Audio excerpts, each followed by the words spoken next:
لا زیندانی گەورانی سلێمانی و گرتن و گواستنەوەی سلێمانی ئازاد دەبم هەرچەندە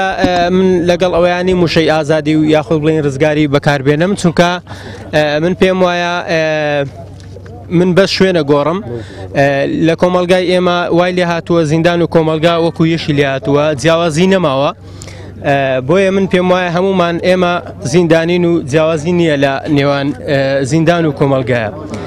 بەنسبەت ئەوەی کە ئەم زیندانەی من یاسایی بێت یاخودنا ئەمە ئەبێ هاوڵاتیان بڕیاری ئەوە بدەن کە چۆن چۆنیە بۆ بەدڵنیاییش من ئەوە ئەڵێم کە ئازادبوونی ئێمە یاخود بڵێ هاتنە دەرەوەی ئێمە ئەوەیە کە ئێمە ئەوەی لەسەر ئێمە بوو ئێمە سەروەری یاسامان پێشێل نەکرد ئێمە پابند بووین بە یاسا و ڕێساکانی ئەم وڵاتە و ئێمە حورمەتی یاسا ئەگرین لە نیشتیمانە و ئەمانەوێ یاسا سەروەر بێ و ئێمە ڕێزمان لێگرتووە بەڵێ دیارە دەبێ ئەمە لە خەڵک بپرسرێ دەبێ ئەمە لە خەڵک بپرسرێ و دەبێ خەڵک خۆی حاکم بێ بۆچی بۆ نمونە خەڵکی تاوانبار کە لەسەر شەقامەکانە ئەسوڕێتەوە و ئازاد ناکرێت بەڵکو خەڵکی فەقیر و یاخود دەنگی ناڕازی یاخود هەموو ئەوانەی کە ئایانەوێت جیاواز بیر بکەنەوە